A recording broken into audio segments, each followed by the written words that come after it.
العالمين والعاقبة للمتقين والصلاة والسلام على رسوله الأمين وعلى آله وصحبه أجمعين ومن تبعهم بإحسان إلى يوم الدين.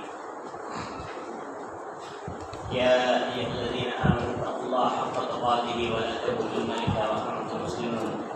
يا أيها الذين آمنوا اتقوا الله حق تقاته ولا تموتن إلا وأنتم مسلمون. يا أيها الناس اتقوا ربكم الذي خلقكم من نفس واحدة وخلق منها زوجها وبث منهما رجالا كثيرا ونساء واتقوا الله الذي تساءلون به والأرحام إن الله كان عليكم رقيبا. يا أيها الذين آمنوا اتقوا الله وقولوا قولا سديدا يصلح لكم أعمالكم ويغفر لكم ذنوبكم ومن يطع الله ورسوله فقد فاز فوزا عظيما. وقال الله تبارك وتعالى: بسم الله الرحمن الرحيم.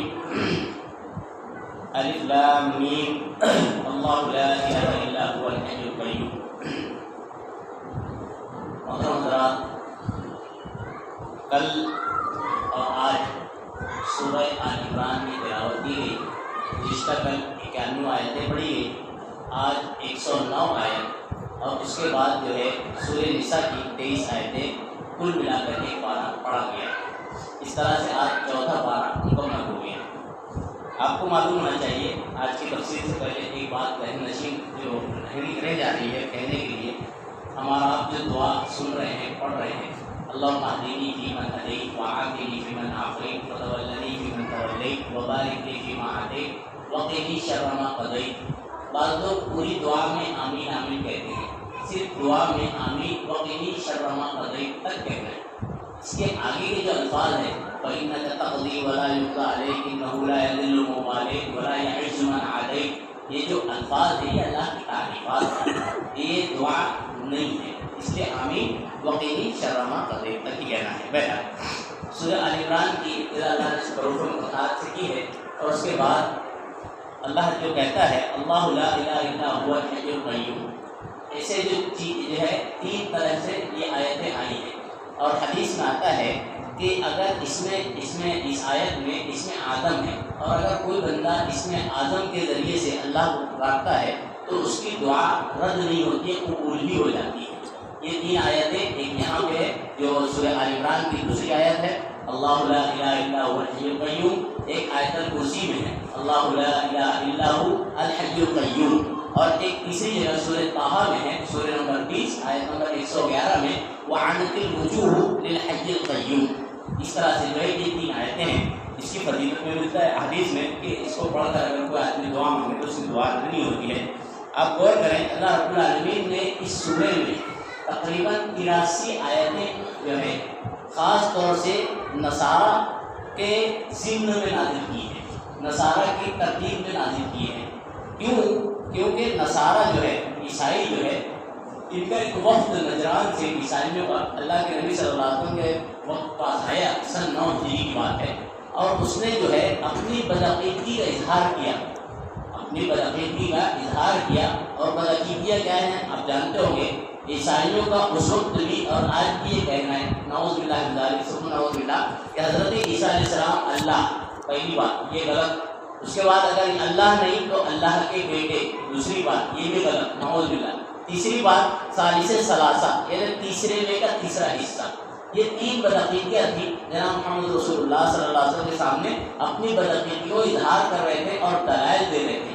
نبی کریم صلی اللہ علیہ وسلم نے بہت سمجھایا. اللہ رب العالمین نے ان کی ترتیب میں سورہ آل عمران کی تقریباً 83 آیتیں نازل کی. یہ سب ان کی ترتیب میں ہی نازل ہوئی ہے. اس پورے سورے میں اللہ رب العالمین نے مرکزی موضوع کے طور پر توحید کو رکھا ہے اور یہ بتانا چاہتا ہے اللہ رب العالمین موقع سے ہر 2-3 آیت کے بعد ہر آیت کے بعد اللہ رب العالمین نے توحید کا ہی تذکرہ کیا ہے. خاص طور سے جو بدعقیدگی عیسائیوں کو پائی جاتی تھی اللہ نے اس کی ترتیب کی ہے کہ نہ حضرت عیسیٰ علیہ السلام اللہ ہو سکتے ہیں، نہ اللہ کے بیٹے ہو سکتے ہیں، اور نہ ہی ثالث ثلاثہ ہو سکتے ہیں. اس کی جو ہے تفصیل آگے آیتوں میں آ رہی ہے. پھر اللہ رب العالمین نے کہا کہ یہ کتاب ہے جو تمام کتابوں کی تصدیق کرتی ہے. یعنی اس سے پہلے کی جو کتابیں تھیں گرچہ وہ بھی اللہ کی کتاب ہے، تورات ہو، زبور ہو، انجیل ہو، وہ بھی اللہ کی طرف سے نازل کردہ کتاب ہے، لیکن اللہ نے پھر کہا ہے کہ ہم نے فرقان کو نازل کیا. اس قرآن کی طرف اشارہ ہے قرآن کو اللہ رب العالمین فرقان کہتا ہے، یعنی یہ حق اور باطل کے درمیان تفریق کرنے والی کتاب ہے۔ اس کا مطلب یہ ہے کہ اب جتنے بھی انسان ہیں، ہر انسان کو اس فرقان قرآن کو تسلیم کرنا ضروری ہے۔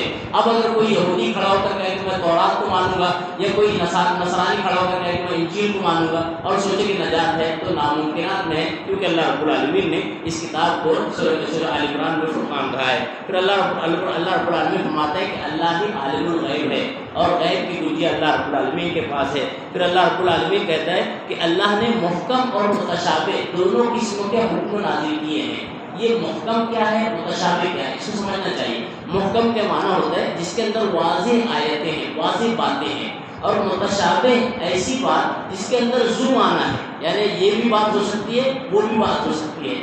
اللہ رب العالمین نے دونوں قسموں کی آیتیں نازل کی ہے، اور اللہ رب العالمین نے پھر آگے اصول بیان کیا ہے، بڑا اہم نکتہ ہے۔ وَأَمَّا الَّذِينَ فِي قُلُوبِهِمْ زَيْغٌ فَيَتَّبِعُونَ مَا تَشَابَهَ مِنْهُ ابْتِغَاءَ الْفِتْنَةِ وَابْتِغَاءَ تَأْوِيلِهِ۔ اللہ نے نشاندہی کی ہے کہ جس کے اندر دل میں کجی ہوتی ہے نا، ٹیڑھا پر، یعنی جو حق پر نہیں ہوتا ہے، سیدھی راہ پر نہیں ہوتا ہے، تو پھر وہ جو ہے قریبتا ہے۔ اللہ کہتا ہے وَأَمَّا الَّذِينَ فِي قُلُوبِهِمْ زَيْغٌ فَيَتَّبِعُونَ مَا تَشَابَهَ، جو متشابہ آیتیں اس کے پیچھے پڑتا ہے۔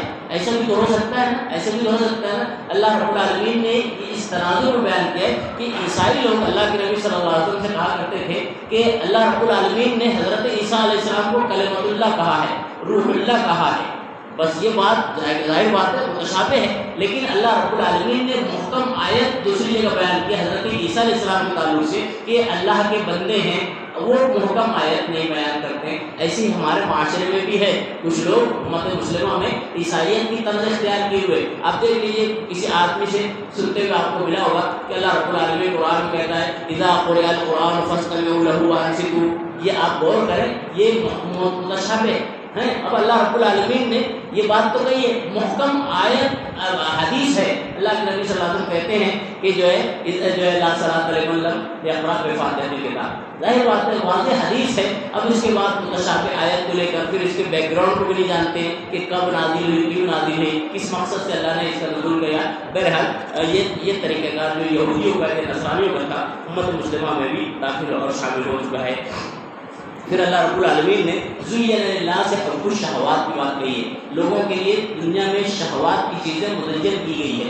شہوات میں اللہ رب العالمین نے بنین، نساء، قناطیر، اللہ نے 2-3 چیزیں بیان کی ہے۔ اس سے ایک نقطہ یہ ملتا ہے، اللہ نے یہاں پہ بنین کہا ہے۔ بنین کہنے کا اللہ رب العالمین نے جو بات کہی ہے، اس سے 2 چیزوں کی تردید ہوتی ہے۔ پہلی تردید یہ کہ اللہ رب العالمین نے انسان کی چاہت میں بچوں کو رکھا ہے۔ بنین کے معنی بچے۔ اب اللہ نے انسان کی چاہت میں بچے رکھا ہے۔ معلوم یہ ہوتا ہے کہ جو رحبانیت کو تسلیم کرتے ہیں یا رحبانیت کی تعلیم دیتے ہیں، یہ غلط ہے، کیونکہ اللہ نے یہ چیز رکھی ہے، یہ فطرت انسانی میں ہے۔ دوسری چیز، اللہ رب العالمین نے بنی کہا ہے، اللہ نے جو ہے بیٹے کا ورڈ واحد نہیں کہا ہے، جمع کہا ہے۔ معلوم یہ ہوتا ہے کہ خاندانی منصوبہ بندی جو ہمارے معاشرے میں کی جاتی ہے نا، کہ ایک کے بعد ایک ہی یا سب سے اچھا ہے، یہ بھی درست نہیں ہے۔ اللہ رب العالمین اس کو نہیں پسند کرتا، اسی لیے اللہ نے بنی کہا ہے، اور اسی لیے نبی صلی اللہ علیہ وسلم نے فرمایا ہے تزوجوا الولود الولود فإنی مقاتل بکم الامم، تم لوگ زیادہ وہ اولاد دینے والی خواتین سے شادی کرو تاکہ قیامت کے دن میں جو ہے دیگروں کے سامنے اپنے آپ کو جو ہے اوپر بڑھا کر بتاؤں اور میں لوگوں کے سامنے فخر کر سکوں۔ پھر اللہ رب العالمین فرماتا ہے کہ اللہ کے نزدیک جو دین ہے وہ محبوب اسلام ہی دین ہے، اور جو اس کے علاوہ ہے وہ اللہ رب العالمین پسند نہیں کرتا ہے، اور امت کو اس سے روکا گیا ہے۔ پھر اللہ رب العالمین نے فرمایا اللہ کی آیات سے انکار کرنے والے وہی ہو سکتے ہیں جو اللہ کے نافرمان ہیں۔ پھر اللہ نے ایک نقطہ بیان کیا، اللہم مالک الملک تؤتی الملک من تشاء وتعز من تشاء وتذل من تشاء۔ اللہ مالک ملک ہے، اور تمام ملکیت کا مختار کل اللہ رب العالمین ہے۔ اب ظاہر بات ہے، اللہ جب مختار کل ہے تو اللہ کا اختیار ہے، جس کو دینا چاہے دے دے، جس سے جو سلب کرنا چاہے سلب کر لے، کوئی کچھ کر نہیں سکتا ہے۔ یہ بھی اسی تناظر میں اللہ نے بیان کیا ہے، کیونکہ عیسائی لوگ یا جو ہے یہودی لوگ جناب محمد رسول اللہ صلی اللہ علیہ وسلم کو رسالت کو کیوں نہیں مانتے تھے معلوم ہے، جبکہ اپنی کتابوں میں انہوں نے پڑھا تھا تورات میں کہ ایک نبی آنے والے ایسی ایسی صفات ہوگی، جانتے تھے بہت سے لوگ، لیکن کیوں نہیں مانتے تھے؟ ان کی بس یہ خامی تھی اور یہ خرابی تھی وہ کہتے تھے نبی کو اللہ کو اگر بھیجنا تھا تو بنی اسرائیل میں بھیجنا تھا، اللہ نے بنی اسماعیل میں کیوں بھیج دیا؟ اللہ نے اس کے دل میں کہا اللہ مالک الملک، اللہ جو ہے مالک ملک ہے، جو اللہ چاہتا ہے فیصلے فرما دیتا ہے، اس میں کوئی حرج نہیں ہے اور کسی کو کوئی اعتراض نہیں ہو سکتا ہے۔ پھر اللہ رب العالمین نے عزت و ذلت کی بات کہی ہے، اس کے بعد اللہ رب العالمین نے دن اور رات کی بات کہی ہے۔ اللہ کی شان اور قدرت ہے کہ اللہ دن کو رات میں، رات کو دن میں بدل دیتا ہے، اور ہم آپ دیکھتے ہیں سردی کے دنوں میں دن جو چھوٹا ہوتا ہے، رات بڑی ہوتی ہے، گرمی کے دن جب لگ جاتا ہے دن بڑا ہو جاتا ہے، رات چھوٹی ہو جاتی ہے۔ یہ اللہ رب العالمین نے اپنی قدرت کی نشانی بیان کی ہے اور قدرت کو مظاہرہ کیا ہے۔ اسی طرح اللہ رب العالمین نے آگے جو لا يتخذ المؤمنون الکافرون کافرین اولیاء، اللہ نے بات بہت اہم بیان کی ہے، مومنوں کو کافروں کو ولی نہیں بنانا چاہیے۔ ولی مانا خاص دوست، جگری دوست ہوتا ہے، اس کی ممانعت کی گئی ہے۔ مومن کا مومن ہی دوست ہو سکتا ہے، دیگر لوگ مومن کے دوست نہیں ہو سکتے۔ اللہ رب العالمین نے ایک شرط، ایک چیز رکھی ہے اس کے اندر، تقا، یعنی اگر آدمی مجبوری میں ہے، ایسی جگہ پر رہتا ہے کہ اگر بغیر دوستی کے جو چارہ نہیں ہے تو مجبوری کی صورت الگ ہے، اللہ نے یہاں پہ ظاہر کیا تقا کہہ کے۔ اسی طرح لین دین کر سکتے ہیں، معاہدے وغیرہ کر سکتے ہیں، اس میں کوئی حرج نہیں، البتہ جگری دوست کے طور پر صرف مومن کو مومن اور مومنہ کو مومنہ ہی بنانا چاہیے۔ پھر اللہ رب العالمین نے یہاں پہ فرمایا قُلْ إِن كُنتُمْ تُحِبُّونَ اللَّهَ، اگر تم اللہ سے محبت کرتے ہو اے یہود و نصارہ، خاص اللہ نے ان کی تناظر میں کہا ہے، تم کو اگر واقعی اللہ سے محبت ہے تو تم جناب محمد رسول اللہ آخری نبی کو نبی تسلیم کرو گی تو تمہاری محبت صحیح ہوگی، اور اگر نہیں ہے تو تم اللہ کی محبت کا اعلان کرنے میں بھی جھوٹے ہو، اور خاص طور سے اس میں بھی جھوٹے ہو کہ اللہ تم سے محبت کرتا ہے، کیونکہ اللہ رب العالمین نے یہاں پیمانہ بیان کیا ہے۔ پھر اللہ رب العالمین نے عمران کی بیوی کا تذکرہ کیا ہے، اذ قالت امرأة عمران، یہ بڑا اہم واقعہ ہے، اس واقعے پر غور کرنا چاہیے۔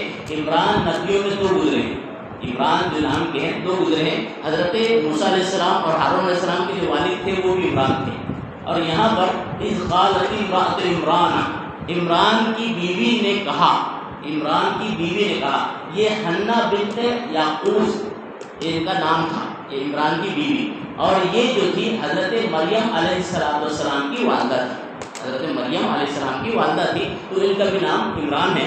تو اس نے کہا کہ اس نے کب اور کیوں کہا، یہ تفصیلی بات ہے۔ حضرت حنہ بنت یعقوب جو نام ہے، ان کو جو اولاد نہیں تھی، ایک مرتبہ ان کی نظر چڑیا پر پڑی جو اپنے بچوں کو جو ہے لے کر اڑ رہی ہے، گھڑا رہی ہے، دانا دے رہی ہے، تو ان کی دل میں خواہش پیدا ہوئی، الہ العالمین مجھے بھی جو ہے اولاد عطا فرما دے گا، بہتر ہوگا، اللہ مجھے بھی جو ہے وہ اولاد دیتا ہے۔ یہ دعا کرتی ہے اللہ رب العالمین سے، اللہ ان کی دعا قبول کر لیتا ہے، نتیجے میں ان کو جو ہے محسوس ہونے لگتا ہے کہ جو ہے اب میں صاحب اولاد ہو سکتی ہوں، جو ہے یہ کنڈیشن سے گزر سکتی ہوں، تو اللہ رب العالمین سے نظر مان لیتی ہے۔ نظر یہ مانگیے اے پروردگار ہمارے خوشی کے، دیکھ لیجیے میری مائیں بہنیں سن رہی ہیں کہ ہماری خواتین کے لیے درس سے حضرت مریم کی والدہ دیتی ہے، کیا دیتی ہے، اے پروردگار اگر تجھے میری دعا قبول کر لی ہے، مجھے یقین ہو گیا، اب اگر جو اولاد ہوگی پروردگار میں اسے تیرے گھر کی خدمت یعنی بیت المقدس کی خدمت میں وقف کر دوں گی۔ چنانچہ جو ہے اللہ رب العالمین ان کی جو ہے مراد کو پوری کر دیتا ہے، ان کو اولاد ہوتی ہے۔ اولاد ہونے کے بعد وہ جب ان کا جو ہے وقت پیریڈ ختم ہو جاتا ہے، اگر اولاد ہوتی ہے تو افسوس کرتی ہے اور کہتی ہے میں نے تو نظر مانی تھی اور اولاد میں نرینہ ہونے کی بجائے بچی ہو گئی ہے، تو بہت فکر مند ہوتی ہے۔ اللہ کہتا ہے واللہ اعلم بما وضعت، اس کو تو قرآن نے دو طرح سے پڑھا ہے، اللہ بہتر جانتا ہے جو اس نے جو ہے جنا، اور اسی طرح وہ اللہ بہتر جانتا ہے جو میں نے جنا، یہ دونوں ورڈ آیا ہے۔ تو اللہ رب العالمین بہتر جانتا تھا، پھر بھی جو ہے وہ سوچتے کیا ہوگا، اللہ رب العالمین کہتا ہے ٹھیک ہے جو تم نے نظر مانی اس کو پورا کرو۔ حضرت مریم علیہ السلام کو اللہ کے گھر کے حوالے کر دیتی ہے، اور اس کے بعد حضرت زکریا علیہ السلام کا تذکرہ وہیں پر آیا ہے۔ ان کے تعلق سے روایت ملتا ہے کہ یہ حضرت مریم علیہ السلام کے بہنوئی یا حضرت مریم علیہ السلام کے خالو تھے، اور خالو ہونے کی تصدیق دیگر روایتوں سے بھی ملتی ہے، یہ سگے خالو حضرت مریم علیہ السلام کے تھے۔ چنانچہ جو ہے ان کے انڈر میں اس وقت کے نبی تھے، ان کے انڈر میں رکھا گیا اور ایک حجرے میں حضرت مریم کو جو ہے رکھ دیا گیا، وہیں پہ بڑی ہو رہی تھی، ان کی خدمت تھی، ان کی نگرانی تھی، دیکھ ریکھ میں بڑی ہو گئی۔ حضرت زکریا علیہ السلام کا تذکرہ اللہ رب العالمین نے بیچ میں کیا ہے، وہ یہ کہ ایک مرتبہ حضرت زکریا علیہ السلام آ کر دیکھتے ہیں مریم علیہ السلام کے حجرے میں جہاں پہ عبادت کرتی تھی، پڑھ رہی تھی، تو دیکھتے ہیں کہ اس کے اندر بے موسم پھل رکھا ہوا ہے، یہ اللہ رب العالمین کی شان ہے۔ اور ان کو تعجب کیوں ہوتا ہے جانتے ہیں، کیونکہ ان کی دیکھ ریکھ کرنا اور جو ان کی ضروریات ہے دنیاوی لا کر پوری کرنا حضرت زکریا علیہ السلام کے ہاتھ میں تھا، وہ سب کھانا دانا سب لا کر دیتے تھے۔ اب تعجب کرتے ہیں کہ پھل تو میں لا کر دیا نہیں، اور پھر وہ کہ گرمی کا پھل سردی میں، سردی کا پھل گرمی میں۔ تعجب کرتے ہوئے پوچھتے ہیں نہیں رکھی ہاں کہاں سے آئے مریم، ان کو کیسے ملا یہ؟ تو حضرت مریم علیہ السلام جواب دیتی ہے ان اللہ یرزق من یشاء بغیر حساب، یہ اللہ کی طرف سے، اور اللہ جسے چاہتا ہے بے حساب دیتا ہے۔ اگر اللہ نے کسی کو بے حساب دیا تو ہم اور آپ سوال نہیں کر سکتے اللہ نے کیوں اس کو بے حساب دیا، اللہ نے اس کو کیا زیادہ دیا، میں کیوں، مجھے کم کیوں دیا؟ یہ اللہ رب العالمین کی طرف سے۔ حضرت زکریا علیہ السلام جب منظر پورے دیکھتے ہیں تو اللہ رب العالمین سے وہاں پر ایک دعا کرتے ہیں۔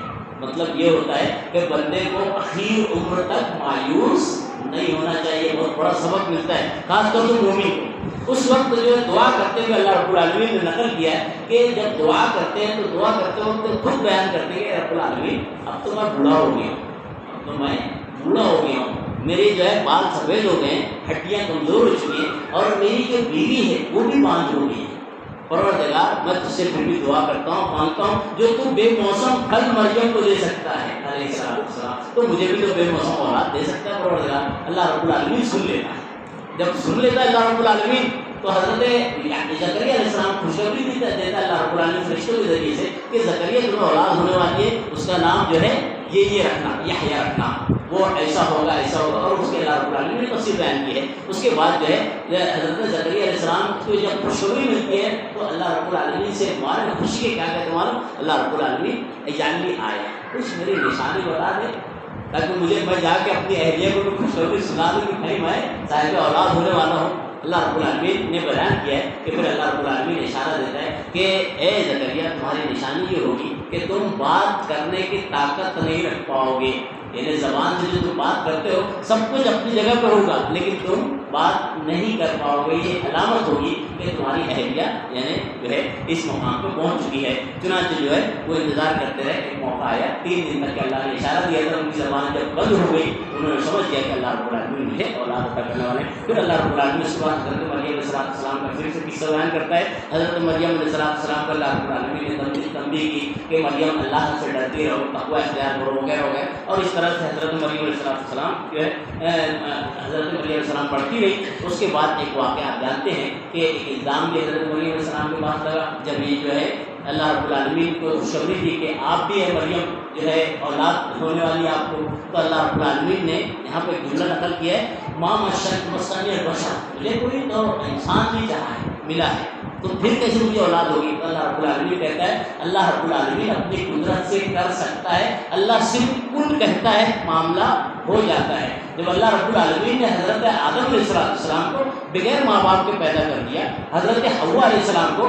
بغیر باپ کے پیدا کر دیا ہے نا، پسلی سے پیدا کیا حضرت آدم علیہ السلام کے، تو یہ دونوں ایسے پیدا کر دیے، تو اللہ رب العالمین جس پر قادر ہے کہ اللہ رب العالمین خود سے پیدا کرتے، چنانچہ جو ہے حضرت مریم علیہ السلام خوش ہو جاتی ہیں۔ بہرحال ان کے اوپر ایک مسئلہ کھڑا ہو جاتا ہے، لوگ الزام لگا دیتے ہیں اور اللہ رب العالمین ان کو بری کر دیتا ہے، جو بڑا تفصیلی واقعہ ہے۔ پھر اللہ رب العالمین کہتا ہے حضرت عیسیٰ علیہ السلام کا تذکرہ کرتے ہوئے کہتے ہیں اللہ رب العالمین حضرت عیسیٰ علیہ السلام کو اٹھائے گا اور اٹھانے کے بعد قیامت کے قریب وہ بھیجے جائیں گے۔ پھر حضرت عیسیٰ علیہ السلام کی مثال اللہ رب العالمین نے آدم علیہ السلام سے کی ہے کہ جس طرح آدم علیہ السلام کو اللہ رب العالمین نے پیدا کیا تھا بغیر ماں باپ کے، عیسیٰ اگر بغیر باپ کے پیدا ہو جاتے ہیں تو کیا حرج ہے؟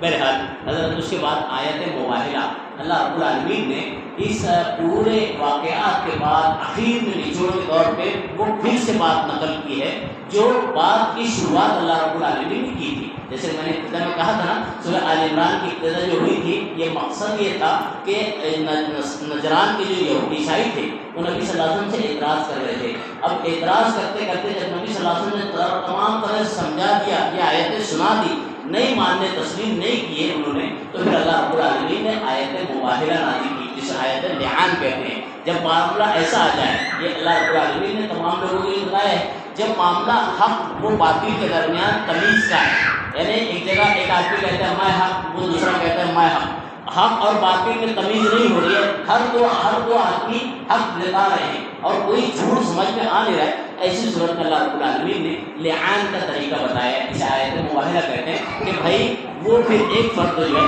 دوسرے فرد کو جو ہے لعنت کرے گا اور دوسرا فرد جو ہے اس کو لعنت کرے گا اور دونوں اللہ رب العالمین کو گواہ بنا کر کہیں گے کہ اگر میں جھوٹا ہوں پروردگار اس کو لعنت بھیج، اور دوسری طرف دوسرا فریق کہے گا میں جھوٹا ہوں پروردگار اس کو لعنت بھیج۔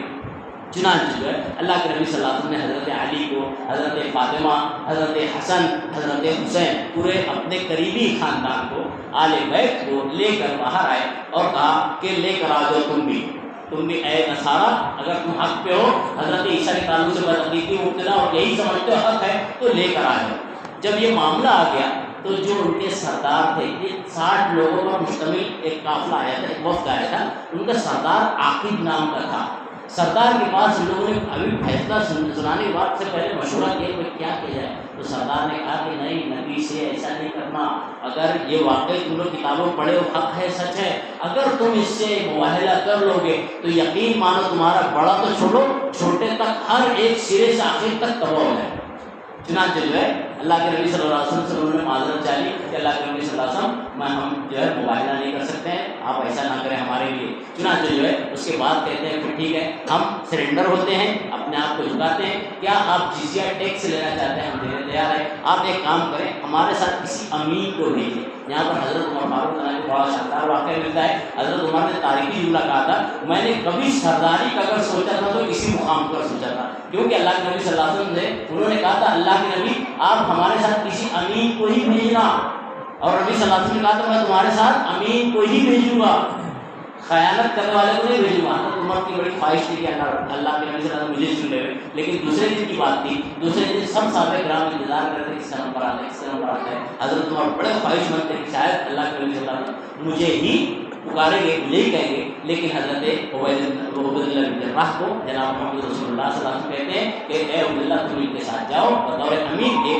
اور کہتے ہیں کہ امین ہذہ الامہ، یہ میری امت کے امین ہے۔ اس طرح سے جو ہے یہ معاملہ ختم ہو جاتا ہے۔ پھر اللہ تبارک تعالیٰ نے ماکان ابراہیم یہودی کہتے ہوئے حضرت ابراہیم علیہ السلام کی طرف اشارہ کرتے ہوئے کہا کہ ابراہیم علیہ السلام نہ یہودی تھے نہ نصرانی تھے، بلکہ وہ مسلمان تھے، اور ظاہر بات ہے تم لوگ یہود و نصارہ تم جو ہے ابراہیم علیہ السلام کا حوالہ دے کر گمراہ لوگوں کو مت کرو۔ پھر اس کے بعد اللہ رب العالمین نے کہا اہل کتاب کی خرابی کا تذکرہ کیا کہ اس کے اندر کتمان حق ہوتا ہے، امت مسلمہ کو ایسا نہیں کرنا چاہیے۔ پھر اس کے بعد اللہ رب العالمین نے ان لوگوں کو کیا ہے، جن کے کوئی دنیا میں ان کے کوئی کام مال اور جائیداد آنے والے نہیں ہیں، جو لوگ اللہ پر ایمان نہیں رکھتے ہیں، اور ان لوگوں کا ٹھکانہ جہنم ہوگا۔ اللہ رب العالمین نے اس کی طرف اشارہ کرتے ہوئے اس سورے کو ختم کیا ہے۔ اللہ رب العالمین سے ہم دعا کرتے ہیں، اور بھی آگے تفصیل ہے، وقت اجازت نہیں دیتا ہے، چند باتیں اشارت میں بتا دوں۔ چوتھا پارہ چالو ہوتا ہے لن تنالوا البر حتی تنفقوا سے، یہ اس کا معنی ہوتا ہے تم لوگ نیکی کو نہیں پا سکتے ہو مگر جب تک کہ تم اپنی اچھی چیز اللہ کے راستے میں خرچ نہ کرو۔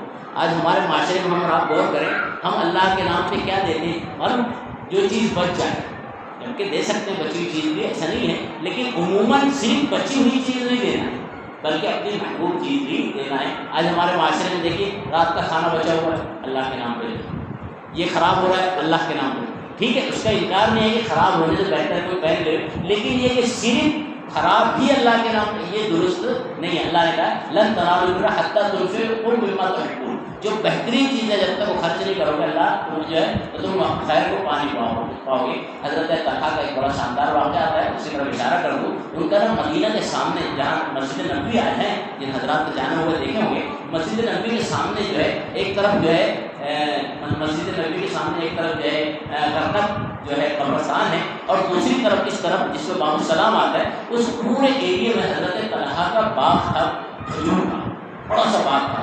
حضرت طلحہ جب آیت رضی اللہ عنہ جب آیت سنتے ہیں تو اللہ کے نبی صلی اللہ علیہ وسلم سے آ کے کہتے ہیں کہ اللہ کے نبی بیرحا کا جو باغ ہے میرا، میں یہ پورا کے پورا اللہ کے راستے میں خرچ کرتا ہوں، کیونکہ اللہ رب العالمین نے یہ بات کہی ہے کہ نیکی کو نہیں کر کے مجھے اچھی چیز نہ ہو، میں پورا میرا سب سے محبوب چیز یہ باغ ہے، اللہ کے نبی میں خرچ کرتا ہوں۔ آپ کی کیا رائے ہے؟ نبی صلی اللہ علیہ وسلم کہتے ہیں زمین اپنی ملکیت اپنے پاس رکھو، اور اس کے جو خرچ جو نکلتے ہیں باغ کے کھجور وغیرہ، اس کو اللہ کے راستے میں خرچ کر دو۔ یہ بھی اللہ کے نبی صلی اللہ علیہ وسلم کا مشن کہا تھا۔ اور اس کے بعد جو اللہ رب العالمین نے اور دو تین اہم باتیں کی ہیں، خاص طور سے لوگ امت مسلمہ کو اختلاف سے بچنے کا اللہ نے حکم دیا ہے، اور یہ تنبیہ کی ہے مسلمان کو وَأَنْتُمْ مُسْلِمُونَ وَلَا تَمُوتُنَّ إِلَّا وَأَنْتُمْ مُسْلِمُونَ، اور مسلمان کو اسلام کے حالت میں ہی آنا چاہیے، یہ اللہ نے امت مسلمہ کو تنبیہ کی ہے۔